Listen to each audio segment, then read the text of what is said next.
Hey, hello. Balik lagi di channel Spoiler Moon dan kita akan lanjutkan lagi kisah hidup Fang Yuan.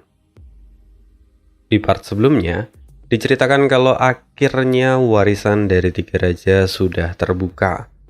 Lalu di puncak Gunung Sanca itu kan ada 3 pintu. Dimana kalau kita ingat lagi puncak Gunung Sanca itu punya 3 puncak yang bentuknya mirip trisula. Masing-masing puncaknya itu ada 1 pintu masuk. Nah, Fang Yuan itu memilih pintu yang tengah untuk memasuki warisan dari ketiga raja. Dia berangkat bersama Bai Ning tentunya. Lalu apa yang terjadi nantinya di dalam Gunung Sanca, di dalam tanah warisan tiga raja, kita akan dengarkan lagi di part kali ini, part 63.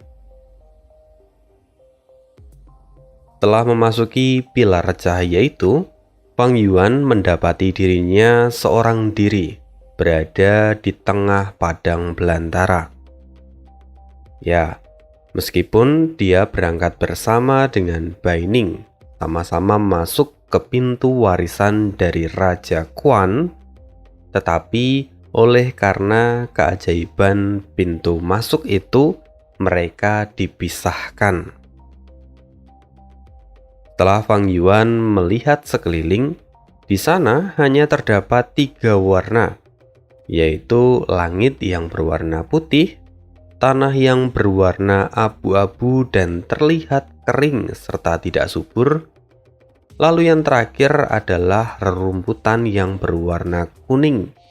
Dia tumbuh di sela-sela retakan tanah. Selain itu, situasi di sana sangatlah hening. Bahkan tidak ada suara angin ataupun kicau burung, bahkan suara binatang lain pun tidak terdengar. Siapapun yang ada di tempat itu pasti berpikir kalau dirinya adalah satu-satunya orang di dunia ini.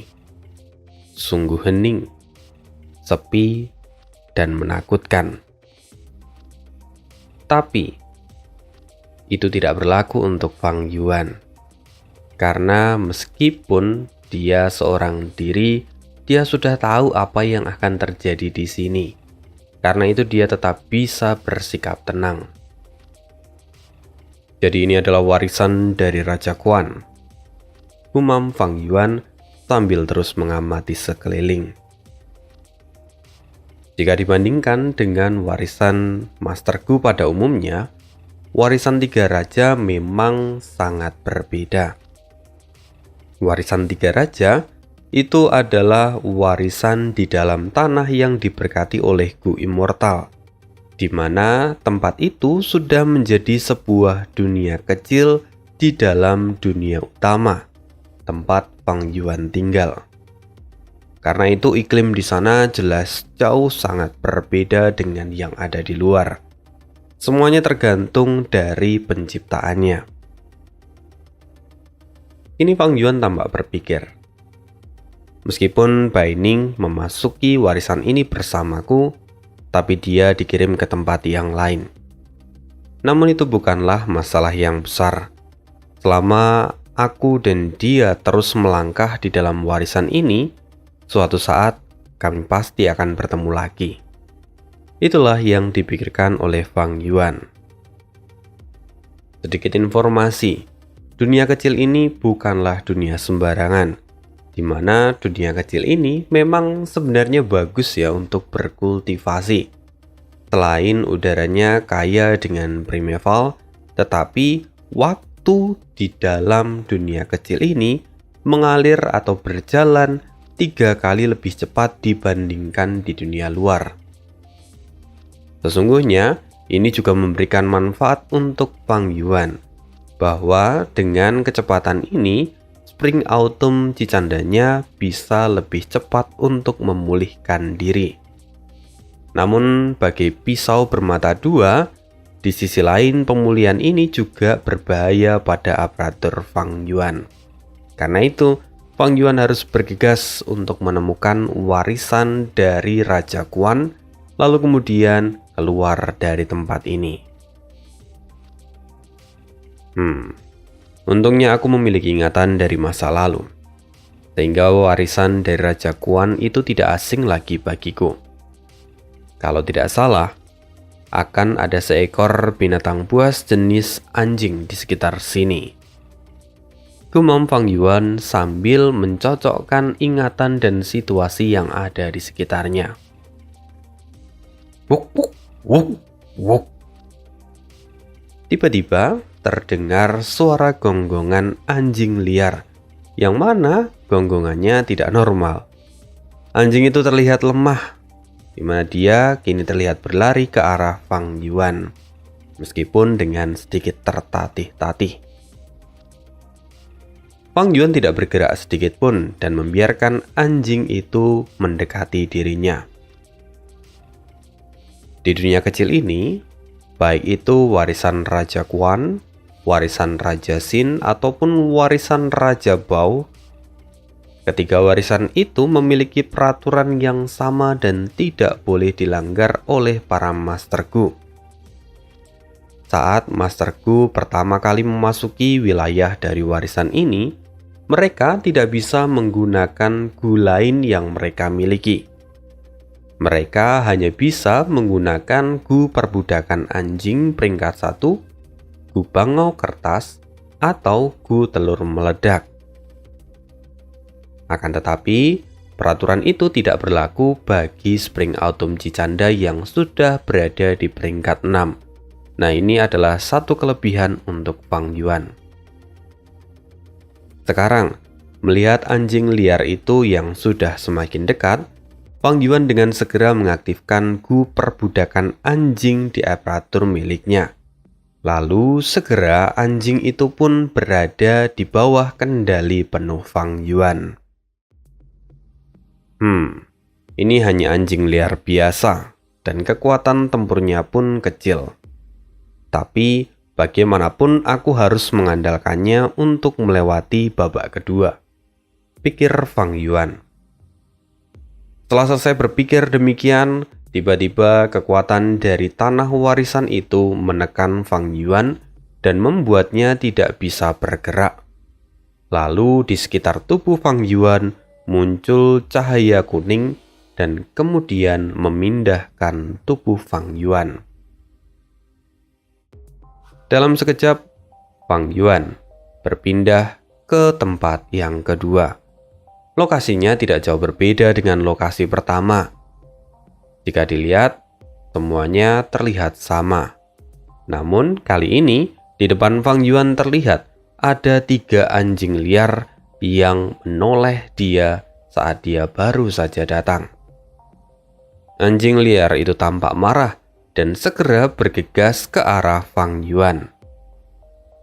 Tapi sebelum anjing itu datang, kembali turun gu perbudakan anjing peringkat 1 ke depan Fang Yuan.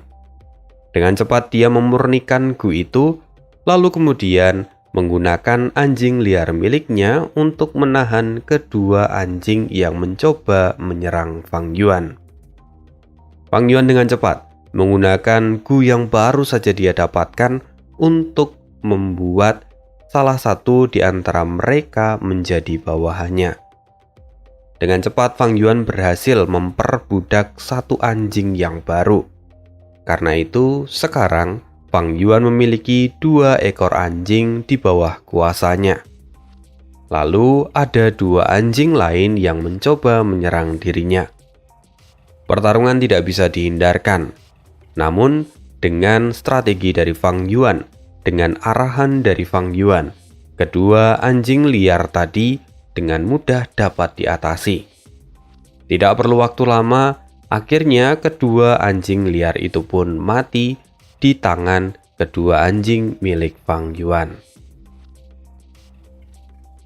Ini adalah tes di tahap kedua. Fang Yuan dapat melaluinya dengan mudah. Lalu kemudian, di sekitar Fang Yuan muncul sinar seperti sebelumnya, dan Fang Yuan kembali diteleportasikan. Di tempat ketiga, Fang Yuan berhadapan dengan 6 ekor anjing, dan Saat ini dia juga mendapatkan 2 buah gu perbudakan anjing yang baru.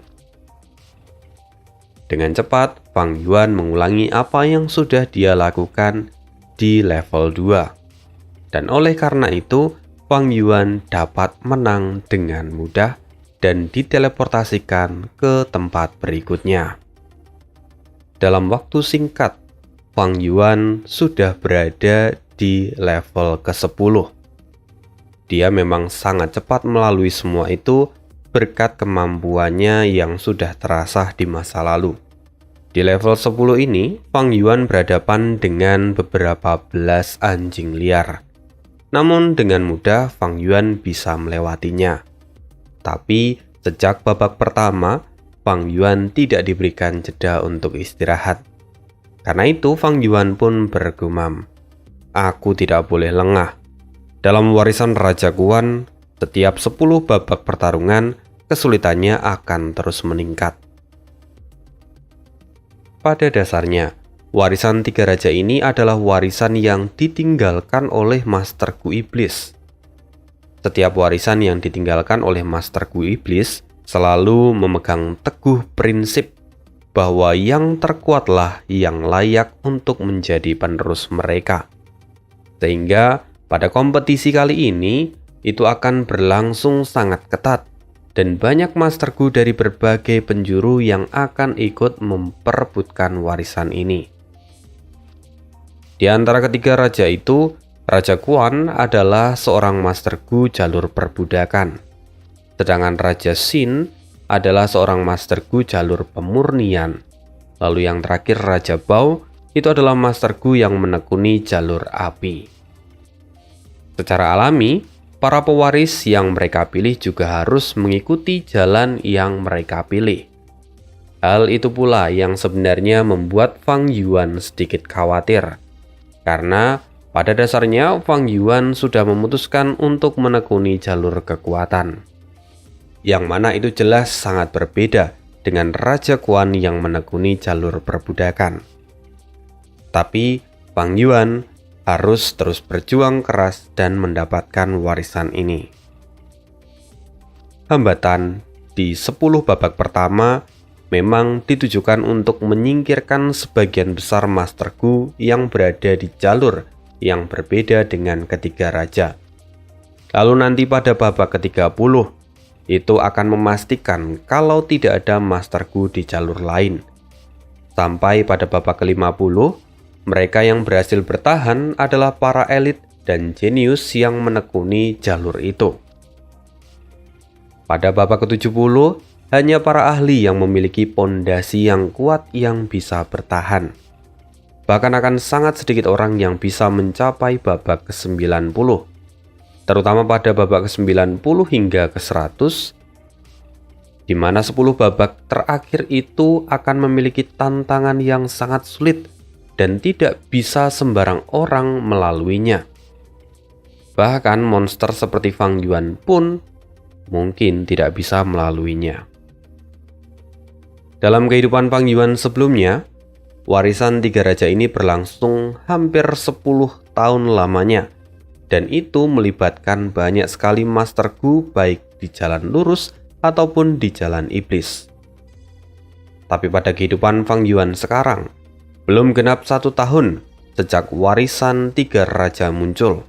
Karena itu, Fang Yuan masih memiliki cukup waktu untuk mendapatkan warisan ini. Dia cukup optimis. Untungnya berkat kehidupan di masa lalu, Fang Yuan memiliki pemahaman yang mendalam tentang warisan 3 raja.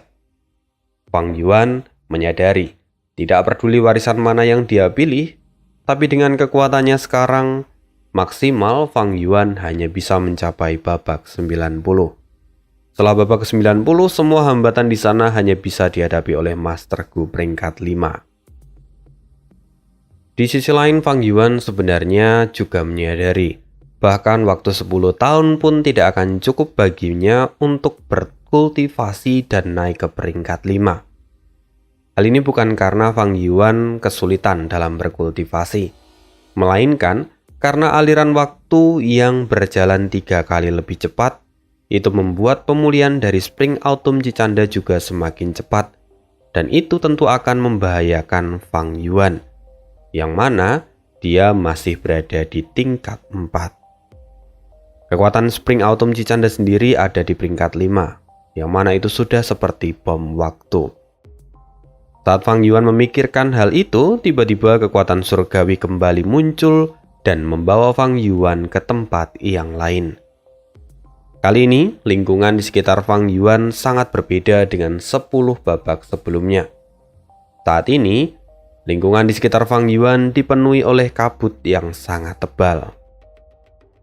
Fang Yuan sekarang memiliki 19 ekor anjing liar yang sudah ia jinakkan. Namun sayangnya, perlahan-lahan kemampuan dari Gu perbudakan anjing juga mulai melemah. Karena itu, Fang Yuan harus tetap waspada. Meski begitu, sekarang Fang Yuan masih terlihat tenang. Hal itu karena Fang Yuan tahu kalau pada babak selanjutnya, setiap penantang memiliki kesempatan untuk memilih arah mana yang mau dia tuju. Karena itu, sekarang Fang Yuan dengan tenang dan mengamati sekitarnya. Meski tertutupi oleh kabut yang tebal, tapi Fang Yuan masih bisa melihat kalau di arah sebelah kirinya terdapat cahaya orange seperti sebuah lentera dan juga terdengar suara gonggongan anjing. Lalu di bagian depan Fang Yuan, ada bayangan manusia berwarna hitam yang tidak terlihat jelas. Dan yang terakhir di sebelah kanan, terdapat cahaya yang berwarna kebiruan. Fang Yuan merenung. Lalu dia berkata, cahaya orange itu melambangkan anjing Krisan Akita. Anjing ini bahkan lebih setia dibandingkan dengan anjing yang kujinakkan sekarang. Anjing Krisan Akita juga mudah dikendalikan dan memiliki taktik yang bagus dalam pertarungan. Mereka adalah ahli bertarung dalam kelompok. Lalu, cahaya biru itu seharusnya menandakan keberadaan anjing simbol petir. Anjing itu sangat cepat, bahkan 2 kali lebih cepat daripada anjing biasa. Sedangkan bayangan manusia hitam di depanku itu pasti adalah Master Gu lain yang memasuki warisan ini. Sebaiknya aku memilih untuk melawannya dibandingkan harus berhadapan dengan anjing Krisan Akita ataupun anjing simbol petir. Memang, ketiga hal itu adalah pengingat yang diberikan oleh warisan 3 raja. Lebih tepatnya warisan Raja Quan pada Fang Yuan. Dan setelah mempertimbangkan semua itu, akhirnya Fang Yuan melangkah maju lurus ke depan. Dan sesuai prediksi, Fang Yuan kini bertemu dengan seorang Master Gu yang namanya adalah Han Bu Liu. Han Bu Liu adalah seorang Master Gu yang sudah berumur 48 tahun dan kultivasinya berada di peringkat 4 tahap menengah. Dalam beberapa bulan terakhir, Han Bu Liu sudah beberapa kali masuk ke dalam warisan Raja Quan, sehingga dia cukup memahami sistem pada warisan ini. Selain itu, Han Bu Liu adalah seorang Master Gu yang menekuni jalur perbudakan, sehingga dalam warisan Raja Quan ini, dia bagaikan seekor ikan yang berenang di dalam kolam. Saat melihat sebuah siluet hitam berjalan ke arahnya, Han Bu Liu segera menyadari kalau itu adalah lawannya. Namun Han Bu Liu tidak terlihat gugup sedikit pun. Dia bersiap menyambut lawannya dengan sangat bersemangat. Orang itu sangat sial karena bertemu denganku. Aku akan melakukan yang terbaik untuk menghabisinya, dan aku akan melewati babak berikutnya. Gumam Han Bu Liu dengan sangat percaya diri. Tapi semangat dan rasa percaya dirinya seketika hilang saat melihat sosok Fang Yuan yang keluar dari dalam kabut. Dia adalah raja monster kecil, pikir Han Bu Liu. Seketika rasa gugup, panik, dan ketakutan menjajah dirinya. Namun tidak butuh waktu lama, Han Bulyu seolah teringat kembali. Dia tersadar dari lamunannya. Tunggu, ini adalah tanah yang diberkati oleh Gu'ir mortal dan berbeda dengan dunia luar. Dalam warisan ini, kita hanya bisa menggunakan Gu perbudakan anjing. Bahkan jika dia adalah raja monster kecil, dia tidak akan bisa menggunakan Gu yang lain.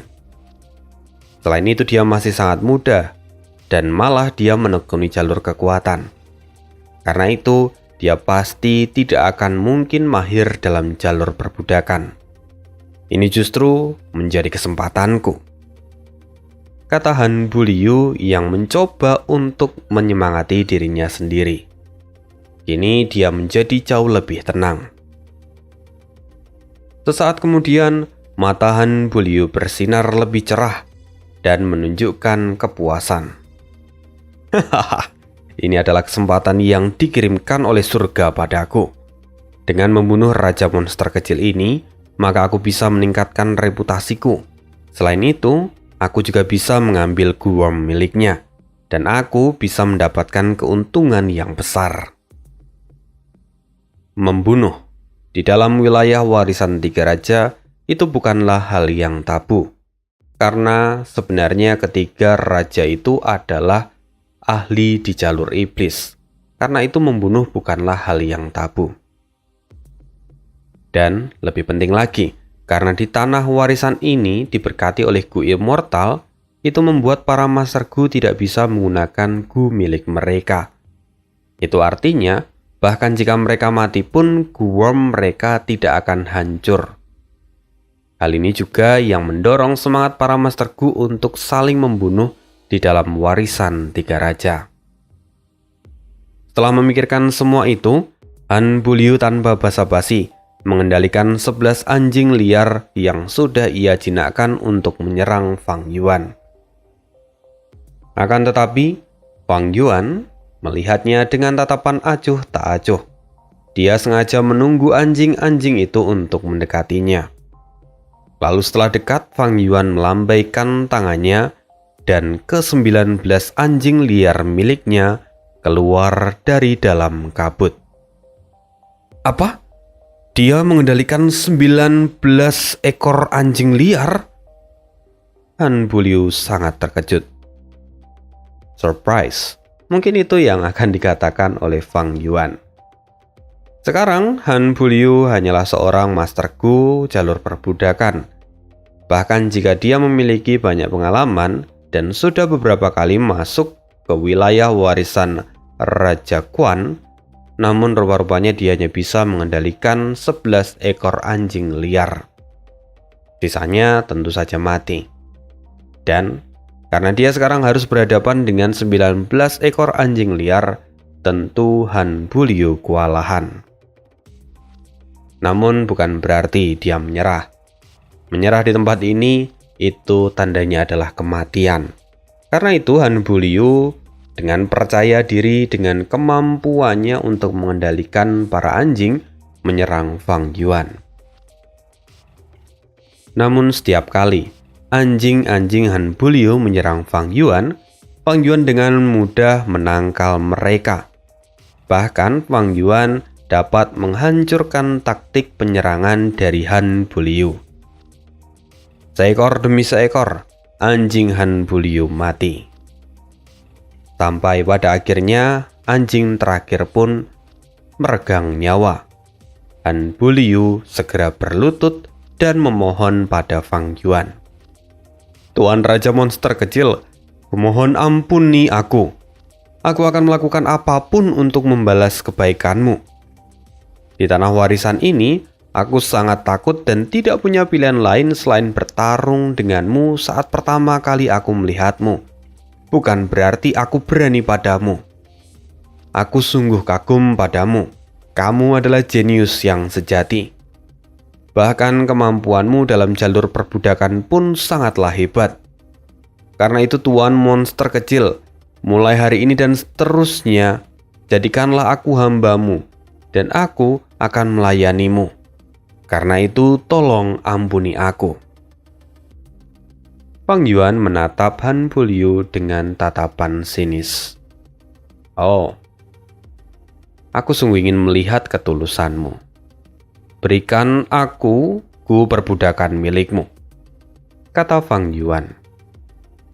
"Oh tuanku, di dalam tanah yang diberkati oleh gu immortal ini, kita tidak bisa menggunakan gu kita. Selain itu, aku juga tidak memiliki gu perbudakan," kata Han Buliu yang panik karena dia tidak bisa mengabulkan permintaan Fang Yuan. Tentu karena dia ingin mempertahankan gu miliknya. "Jika memang itu pilihanmu, maka jangan dendam padaku," kata Fang Yuan yang kemudian menggerakkan anjing liar miliknya untuk menerkam Han Buliu. "Tuan, tidak! Tolong, ampuni aku!" teriak Han Buliu yang terus-menerus digigit oleh anjing liar itu. Suaranya terdengar sangat miris, hingga akhirnya dia pun meregang nyawa. Setelah Fang Yuan memastikan kematian dari Han Buliu, dia mendekati tubuh dari Han Buliu, lalu mengecek aparatur miliknya. Fang Yuan menemukan ada 5 buah Gurom dari jalur perbudakan dan juga 2 di antaranya berada di peringkat 4. Dengan segera Fang Yuan mengambil semuanya tanpa basa-basi lalu menyimpannya ke dalam aparatur miliknya. Setelah pertarungan melawan Han Buliu, dari 19 ekor anjing liar milik Fang Yuan, kini hanya tersisa 7 ekor saja. Fang Yuan memandangi ke-7 anjing liar yang sudah ia jinakkan itu dan menatap mereka dengan tatapan yang sedikit menyesal karena ke-7 anjing miliknya itu pun sekarang terluka. Itu adalah sebuah kerugian yang harus ditanggung oleh Fang Yuan. Namun, Fang Yuan tidak menyesal karena dia juga mendapatkan banyak gu dari Han Buliu. Tidak lama kemudian, kekuatan surgawi kembali muncul dan memindahkan Fang Yuan ke lokasi berikutnya. Kabut masih sangat tebal dan mengganggu jarak pandang Fang Yuan. Akan tetapi Fang Yuan masih bisa melihat kalau di depannya ada bayangan hitam, yang berarti itu adalah Master Gu yang lain. Di sebelah kirinya juga ada bayangan hitam tapi tidak berbentuk manusia, melainkan berbentuk tonjolan-tonjolan yang runcing. Fang Yuan tahu bahwa itu pasti adalah jenis anjing landak. Sesuai namanya, tubuh anjing landak dipenuhi dengan duri dan kekuatan serangnya 2 kali lipat dibandingkan dengan anjing biasa. Lalu Fang Yuan melihat lagi dan di sebelah kanannya terlihat cahaya orange yang menandakan di sana terdapat anjing krisan Akita. Fang Yuan berpikir sejenak, lalu dia berkata, "Aku sekarang hanya memiliki 7 ekor anjing liar dan kekuatan tempurku sudah sangat berkurang. Oleh karena itu lebih baik aku menghindari melawan Master Gu karena aku tidak tahu anjing jenis apa yang sudah dia jinakkan." Fang Yuan kembali berpikir. Setelah mempertimbangkan kekuatan dari anjing landak dan juga anjing krisan Akita, Fang Yuan memilih untuk berjalan ke arah kanan menuju anjing krisan Akita. Ini adalah pemilihan yang sangat logis karena anjing landak itu adalah anjing yang sangat sulit untuk dihadapi. Setidaknya Fang Yuan harus memiliki anjing lapis baja ataupun anjing yin untuk bisa melawan anjing landak. Dengan kemampuan Fang Yuan sekarang, dia tidak akan bisa melawan anjing landak. Jadi, memilih anjing krisan Akita itu adalah pilihan yang paling bijak. Dengan segera, Fang Yuan mengambil langkah besar dan menuju wilayah anjing krisan Akita. Dalam perjalanan, Fang Yuan menerima 20 buah gu perbudakan anjing peringkat 1. Fang Yuan dengan segera menyempurnakan semua gu itu. Tidak lama kemudian, Dari kejauhan, Fang Yuan bisa melihat bahwa di depannya ada sekitar 60 ekor anjing krisan Akita.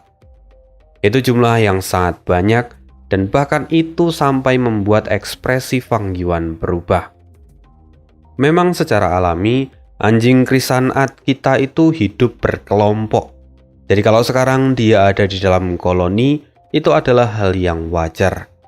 Dengan jumlah yang sangat banyak itu, tentu membuat Fang Yuan akan kesulitan untuk menang.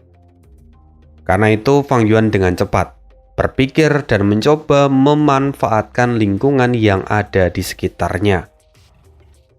Fang Yuan akhirnya menemukan satu titik.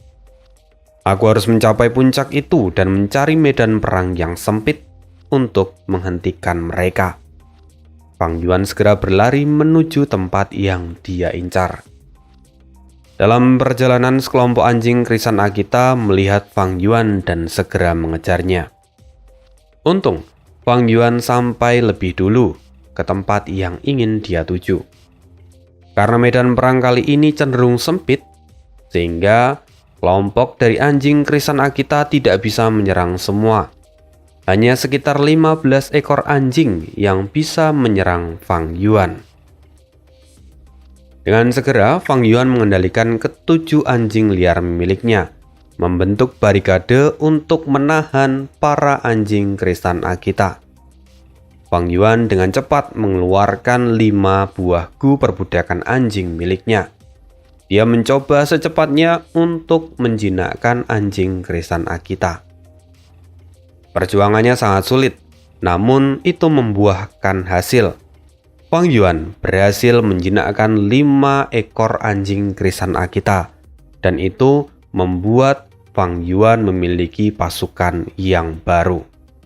Pertarungan sengit terus berlanjut.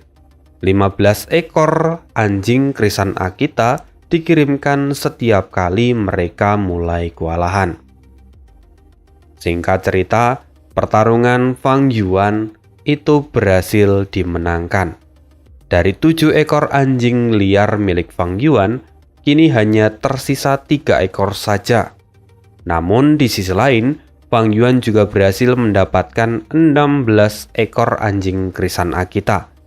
Dan dia masih memiliki 3 buah gu perbudakan anjing peringkat 1 yang belum dia gunakan. Di bawah kendali penuh dari Fang Yuan, anjing-anjing yang telah Fang Yuan jinakkan tidak mendapatkan cedera yang parah, sehingga kekuatan bertarung dari Fang Yuan meningkat drastis. Dalam waktu sekejap, Fang Yuan pun dinilai berhasil menyelesaikan level ini dan kemudian dikirimkan menuju babak berikutnya. Setelah itu, Fang Yuan melewati setiap babak dengan lancar. Jumlah anjing Fang Yuan pun menjadi semakin bertambah. Fang Yuan selalu memilih berdasarkan intuisinya untuk melawan lawan yang dia inginkan. Hingga pada akhir babak ke-19, Fang Yuan sudah memiliki lebih dari 80 ekor anjing. Anjing-anjing itu terdiri dari jenis anjing krisan Akita, anjing simbol petir, dan juga anjing landak. Anjing biasa milik Fang Yuan mati semua. Sekarang Fang Yuan sudah memasuki babak ke-20. Namun, selama 19 babak sebelumnya, Fang Yuan masih belum bertemu dengan Bai Ning. Akankah di babak ke-20 ini Fang Yuan bertemu dengan Bai Ning? Fang Yuan kembali melihat ke arah kabut. Dia bisa melihat cahaya orange, yang mana di situ terdapat sekitar 200 ekor anjing krisan Akita. Lalu di sebelah kirinya juga ada 150 ekor anjing simbol petir. Dan di sebelah kanan terdapat bayangan berwarna hijau keputihan, yang mana di sana terdapat sekitar 100 ekor anjing yin. Jenis anjing yin itu sangat unik karena mereka tidak memiliki tubuh fisik. Mereka hanya seperti gumpalan energi yin yang berbentuk seperti anjing. Bahkan tubuh mereka bisa menembus apapun, seperti bebatuan, tanah dan juga bisa bersembunyi di bawah air. Karena itu anjing-anjing yang Fang Yuan miliki saat ini tidak akan berguna untuk melawan mereka. Jadi Fang Yuan tidak mungkin memilih jalur sebelah kanan. Setelah berpikir sejenak, membandingkan antara kedua jalur yang tersedia, Fang Yuan akhirnya memilih untuk berjalan lurus. Ya, dia berjalan menuju koloni dari anjing simbol petir. Di mana anjing simbol petir seperti namanya, dia memiliki kecepatan yang tinggi dan juga anjing simbol petir bisa mengeluarkan petir dari tubuhnya.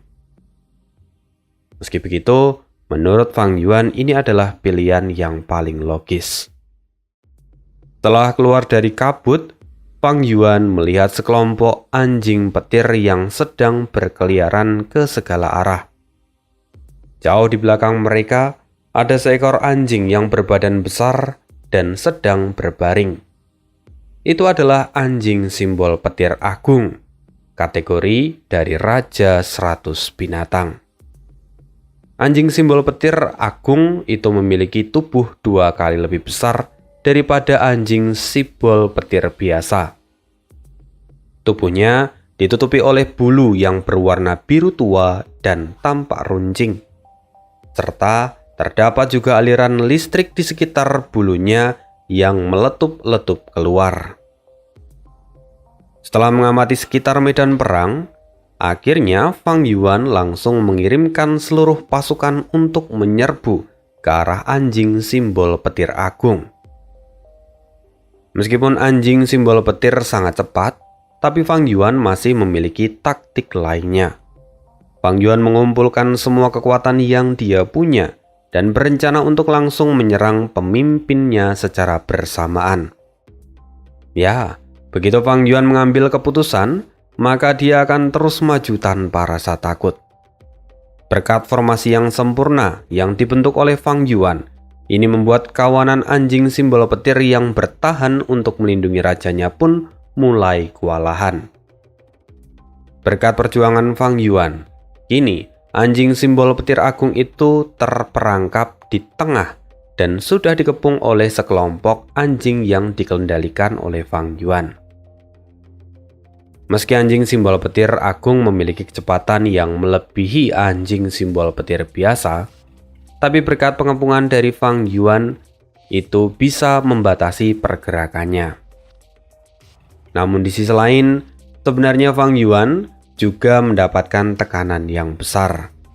Pada saat yang sama Fang Yuan harus menahan pergerakan anjing simbol petir agung dan juga harus menahan semua serangan dari kawanan anjing simbol petir lainnya.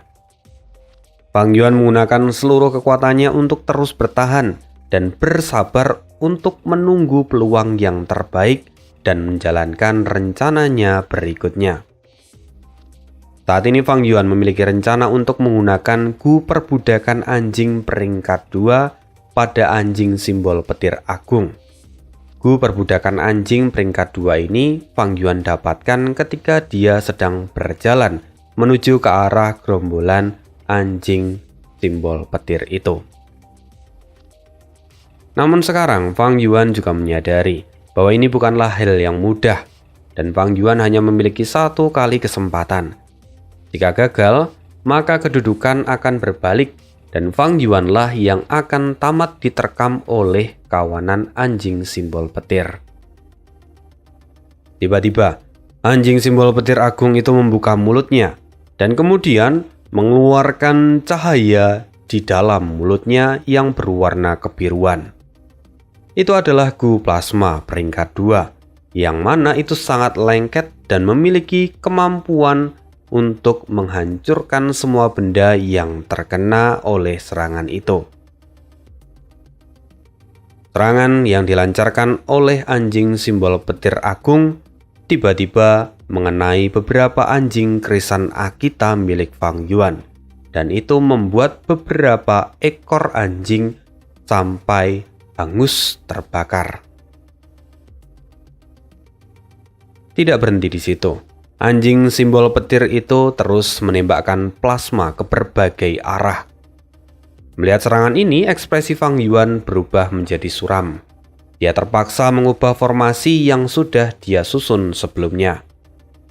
Bertahanlah, aku harus bisa menahannya. Aku sudah mengetahui informasi tentang Gu plasma ini. Tinggal sedikit dan rencanaku akan berhasil, kata Fang Yuan sambil mengarahkan anjing-anjing miliknya. Setiap kali Gu plasma diaktifkan, Fang Yuan memperhatikan, dan di situ anjing simbol petir agung memerlukan beberapa detik untuk istirahat. Ini adalah momen di mana Fang Yuan bisa menggunakan Gu perbudakan anjing peringkat 2 miliknya. Akan tetapi, Fang Yuan tidak tahu Gu lain yang dimiliki oleh anjing simbol petir agung. Sehingga, Fang Yuan harus lebih bersabar dan melanjutkan pengujiannya supaya dia tahu apakah anjing ini memiliki Gu lain atau tidak. Menit demi menit berlalu, dan kini situasi semakin menyulitkan untuk Fang Yuan. Fang Yuan sudah kehilangan banyak anggota dari anjing yang dia miliki. Akan tetapi Fang Yuan masih belum berhasil memancing Raja 100 binatang untuk menggunakan Gu yang lain. Sial, aku semakin terdesak dan aku tidak bisa menunggu lagi. Kuharap anjing simbol petir ini hanya memiliki satu buah Gu di dalam tubuhnya, kata Fang Yuan sambil menggertakkan giginya. Dia kali ini memutuskan untuk mengambil resiko dan menyerang. Dengan segera, Fang Yuan mengaktifkan Gu perbudakan anjing peringkat 2 miliknya setelah anjing simbol petir agung menggunakan Gu plasma miliknya. Fang Yuan dengan sekuat tenaga mengendalikan Gu perbudakan miliknya dan menahan semua rasa sakit di kepala yang dia rasakan. Bagaimanapun, menundukkan Raja 100 binatang bukanlah hal yang mudah, karena jiwanya dapat melakukan perlawanan pada Gu perbudakan. Sampai beberapa saat kemudian, Fang Yuan terus berjuang. Matanya tampak memerah dan ada darah yang mengalir di sudut hidungnya. Fang Yuan hampir menyerah, tapi dengan penuh keyakinan, akhirnya Fang Yuan menjinakkan anjing simbol petir agung itu. Sekarang melihat sang raja sudah ditaklukkan, para anjing simbol petir yang lainnya pun menghentikan serangan mereka.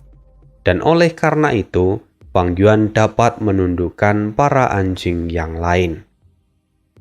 Dengan ini, Fang Yuan berhasil melewati babak ke-20. Setelah pertarungan berakhir, Fang Yuan memilih untuk beristirahat sejenak sebelum lanjut ke babak ke-21. Meskipun Fang Yuan sudah bertahan selama 20 putaran dan telah berhasil menjinakkan banyak anjing, tapi kali ini Fang Yuan kurang optimis dengan dirinya. Meskipun sekarang aku sudah memiliki lebih dari 100 ekor anjing, tapi bertahan dalam 10 babak selanjutnya dan mencapai babak ke-30, mungkin itu bukanlah hal yang mudah. Terlebih lagi, ini adalah percobaan pertamaku. Fang Yuan terus berpikir. Memang sejak awal, Fang Yuan tidak muluk-muluk. Dia hanya menargetkan supaya dia bisa mencapai babak ke-30. Tapi melihat perkembangannya sekarang, mungkin itu adalah sesuatu yang sulit untuk dia gapai. Fang Yuan kini tampak bergumam.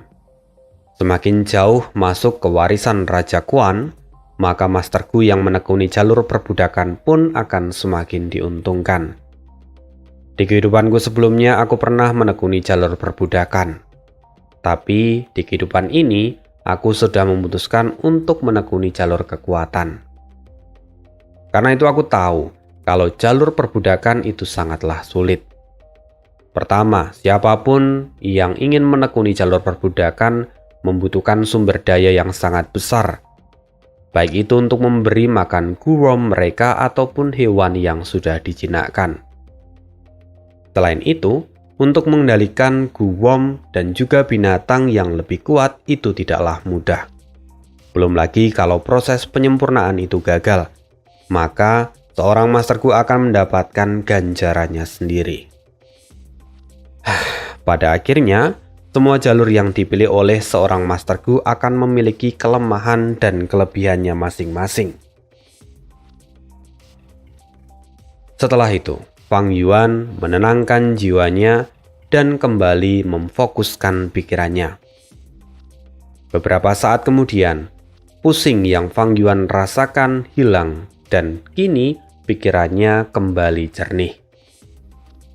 Pada saat yang sama, kekuatan surgawi akhirnya muncul dan membawa Fang Yuan ke babak ke-21. Kalau sebelumnya pandangan Fang Yuan tertutupi oleh kabut yang tebal, tapi sekarang Fang Yuan bisa melihat ada bayangan cahaya yang berada di sisi kiri, kanan, dan depannya dengan sangat jelas. Bayangan di sebelah kiri Fang Yuan melihat sekelompok anjing kerisan Akita yang jumlahnya sekitar 200 ekor. Fang Yuan terus memeriksa di antaranya apakah ada raja 100 binatang di antara mereka. Tapi sayang Fang Yuan tidak bisa menemukannya. Meski begitu, belum tentu di antaranya tidak ada sang raja. Karena memang semakin kuat anjing kerisan Akita, tubuhnya juga akan semakin mengecil. Dan dia pasti akan bersembunyi di antara kawanan anjing kerisan Akita yang lain. Itu adalah tempat yang berbahaya. Namun setelah beberapa saat, Fang Yuan melihat sebuah cahaya, yang mana cahaya itu berasal dari sebuah gu. Fang Yuan memperhatikan lebih dalam dan dia menemukan bahwa itu adalah gu nyali anjing. Yang mana kalau misalnya Fang Yuan berhasil menaklukkan tempat itu, dia akan mendapatkan gu nyali anjing sebagai hadiahnya. Fang Yuan kini mencoba untuk menilai tempat yang lain. Dia melihat sisi yang lain. Di depannya terlihat sebuah bayangan. Di dalam bayangan itu terdapat sekelompok anjing berwarna hitam yang sangat tangguh. Fang Yuan tahu bahwa itu adalah sekelompok anjing lapis baja yang mana memiliki pertahanan yang sangat kuat. Selain itu, Raja 100 binatang dari anjing lapis baja memiliki tubuh yang besar. Jadi Fang Yuan dapat dengan mudah menemukannya. Tidak lama kemudian Fang Yuan kembali melihat cahaya dari langit, yang mana itu berubah menjadi gu perbudakan anjing peringkat 2. Yang mana itu akan menjadi hadiah Fang Yuan kalau berhasil memenangkan wilayah itu. Fang Yuan kembali menengok ke sisi yang lain, bahwa di sebelah sana tidak ada bayangan anjing satupun. Sebaliknya, itu memperlihatkan pemandangan pegunungan yang banyak tebing bebatuan dan pohon yang rindang. Itu adalah kesempatan untuk meninggalkan warisan Raja Quan, gumam Fang Yuan, yang mana dia tahu bahwa itu memang adalah jalan keluar. Karena warisan 3 raja ini berada di tanah yang diberkati oleh Gu Immortal, sehingga Master Gu yang ingin mendapatkan warisan itu tidak bisa keluar masuk sesuka hati mereka. Pada setiap interval babak yang sudah ditentukan, akan ada peluang bagi seseorang untuk mundur kalau merasa tidak kuat. Sama seperti sekarang, jika Fang Yuan memilih sisi kanan, maka dia akan keluar dari warisan 3 raja. Dan kemudian dia pasti akan tiba di salah satu tempat yang tidak jauh dari Gunung Sanca. Tapi di sisi lain, ini juga merupakan keputusan dengan pertaruhan yang besar.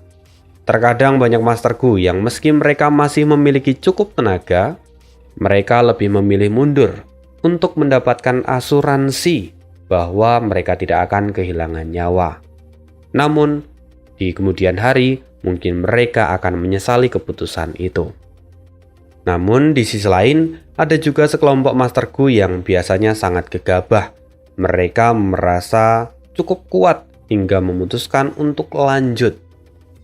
Tapi pada akhirnya mereka harus meregang nyawa di dalam tanah warisan itu. Sekarang adalah giliran Fang Yuan. Apakah dia ingin lanjut atau tidak? Pilihan ada pada tangan Fang Yuan. Tidak dapat dipungkiri kalau Fang Yuan sangat menginginkan Gu nyali anjing, karena Gu itu akan sangat berguna baginya, terlebih untuk pengendalian anjing yang sejenis dengan lawannya. Setelah berpikir beberapa waktu, akhirnya Fang Yuan memutuskan untuk melangkah maju dan memilih untuk berhadapan dengan sekelompok anjing lapis baja. Ya, sekian dulu cerita kali ini, cerita dari kisah hidup Fang Yuan. Thank you banget untuk support dari teman-teman. Kalau misalnya ada yang mau berbagi dengan Mimin, entah itu kopi, snack, atau apapun itu, boleh banget bisa berbagi via traktir dengan memberikan cendol gitu ya. Thank you, itu aja dari gua hari ini. Terima kasih, see you again, dan bye.